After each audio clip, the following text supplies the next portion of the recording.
Hello guys, welcome back again sa ating YouTube channel, no, The Action Man. Una sa lahat, mega love shoutout po sa lahat ng mga kakampeng at sa mga hindi man mga kakampeng. Kung interesado ka sa video ito, patapusin mo na hanggang dulo at huwag nyo nang kalimutan na i-like at i-share ang ating video para malaman naman ang iilan sa ating mga kababayan na nagtutulog-tulugan sa katotohanan. So muli naman nagbabalik ang nag-iisa yung host na si The Action Man para magbigay ng komentaryo at reaction sa mga mainit ng issue ng bayan. So ito ho mga ka-action, mga kakamping ko, may gusto lang ho ako na i-share sa inyo. Ito naman po, muli naman nakaranas ng panghaharas ang ating mga Philippine Coast Guard na kung saan maghahatid ng resupply mission doon sa ating mga kababayan ho, mga ka-action, mga kakamping. At maririnig nyo po sa video na kung saan sumigaw ng aray ang isa sa mga Philippine Coast Guard na ating mga kababayan dyan na naghahatid ng resupply mission ho, mga ka-action, mga kakamping. At 3 beses po binangga ayon sa isang reporter ho, mga ka-action. At makikita ho sa video at mapapanood ho, maririnig ho natin mga ka-action na talagang naglagabong ho, talagang binangga ho ang barko ng Pilipinas ng barko ng Chinese Coast Guard ho, mga ka-action, no? So ito po, wala naman po tigil ang panghaharas nitong mga chikwa na ito, mga ka-action, na kahit na may military exercises sa West Philippine Sea, pero wala ho silang takot na harangin ang ating mga Philippine Coast Guard na kung saan naghahatid po ng resupply mission ho sa ating mga kababayan. So ito po mga ka-action, tila yata sinusubok ang kakayanan ng Pilipinas, tila yata sinusubok ang gobyernong ito, ang Marcos administration. So ito ho mga ka-action, mga kakamping, bago ho tayo magtuloy-tuloy sa ating komentaryo at reaction, panoorin po muna natin itong mga eksenang ito.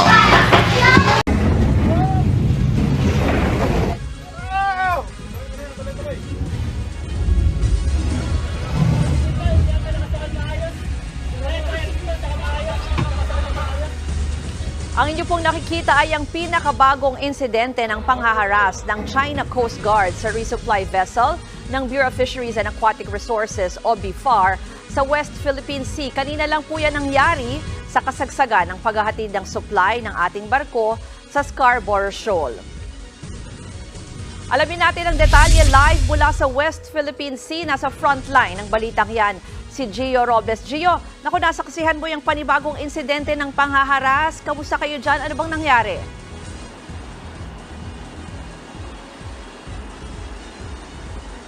Ruth, sakay ako ngayon ng BRP Datu Bagakay sa West.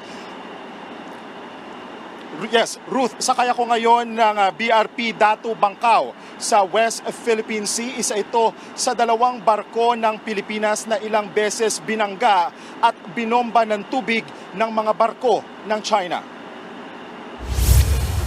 Hindi tinantanan ng China Coast Guard vessels ang BRP Datu Bangkao ng Bureau of Fisheries and Aquatic Resources o BFAR na patungo sana ng Scarborough Shoal. Pakay ng BFAR na mabigyan ng ayuda mga Pilipinong mangingisda sa lugar. Pero hindi pa man kami nakakalapit sa Scarborough, hinabol na kami ng mga barko ng China Coast Guard. Ang escort namin na BRP Datu Bagakay ng Philippine Coast Guard nakalayo na sa amin matapos mahiwalay ng harangin ng mga barko ng China. 3 beses binangga ang aming barko ng China Coast Guard at Chinese Maritime Militia. Ilang beses rin ginamitan ng water cannon ng China ang barko ng BFAR. Sa lakas ng water cannon, halos matuklap ang mga kagamitan sa barko na aming sinasakyan. Ramdam rin ang lakas ng tubig nang tamaan ng bintana ng BRP Datu Bangkao na halos mawasak ng water cannon. Inaalam pa ngayon ng BFAR ang sira ng barko. Walang crew o miyembro ng media na nasugatan. Hindi muna tumuloy sa Scarborough ang BFAR vessel habang naghahanap ng ligtas na lugar na pwedeng pondohan. Pero sa kabila nito, patuloy ang pagbantay sa amin ng mga barko ng China. Ruth, as I mentioned earlier nga, hindi na muna tumuloy at papalayo na muna kami sa Scarborough Shoal. Sa ngayon, hindi ko pa matiyak kung yung exact location namin sa West Philippine Sea, pero mula sa kinatatayuan ko ay tanaw ko pa rin yung mga barko ng China Coast Guard, Chinese Maritime Militia at kani-kanina nga lamang ay may namataan din tayong barko ng Chinese Navy. Ruth, balik sa'yo. Yan po ang ulat ni Gio Robles. Maraming salamat at ingat kayo dyan. So yun na ho mga ka-action, mga kakamping no, napanood na po natin. Sus, grabe naman po, kawawa ho talaga ang ating mga Philippine Navy ho, mga ka-action, mga kakamping sa sitwasyon na yan. Di ba? Narinig nyo ang lagabong ng barko at pag-aray ng isa sa mga sakay ng ating mga Philippine Navy dyan. Uy, grabe naman, wala ho talagang takot itong mga, sus, Diyos ko po, no? Hinintay lang nila na maghiwalay ang kumboy na mga ano dyan sa barko ng Pilipinas bago ho nila isinagawa ang paghaharang. Bakit hindi nyo kasi subukan na nandyan na nagkukumboy o andyan pa ang mga escort, bakit hindi nyo subukan pagbomba? O di ba? Kaduwagan ang ganyang mga sistema. Hinihintay muna na mawala ang mga escort bago nila isagawa ang kanilang paghaharang dyan, mga ka-action, mga kakamping, no? So, dito ho, sinusubok po talaga ang kakayahan ng Pilipinas. Kaya marapat lang ho ang ginagawa dyan sa West Philippine Sea na balikatan o military exercises para nang sa ganon mapaigting o masanay na ang ating mga ano dyan, mga militar kung paano po i-rescue ang ating mga ano, halimbawa kung paano sila mag-maneuver, halimbawa kung humingi ng saklolo, mga ka-action, mga kakamping. Kaya marapat lang na paigtingin at patibayin ang ating mga military, mga ka-action, mga kakamping, no? Tila wala na ito po sa ano to, wala na po takot talaga ang mga chikwa, talagang agresibo ho sila, mga ka-action, mga kakamping. Tingnan nyo ha, may balikatan po dyan, may military exercises po dyan na nagaganap, pero ginawa pa rin nila ang panghaharang, mga ka-action, mga kakamping, no? Eto lang ho ang masabi natin, mga ka-action. Itong ginagawa ni Mr. President Bongbong Marcos laban dyan sa West Philippine Sea ay susuportahan ho natin.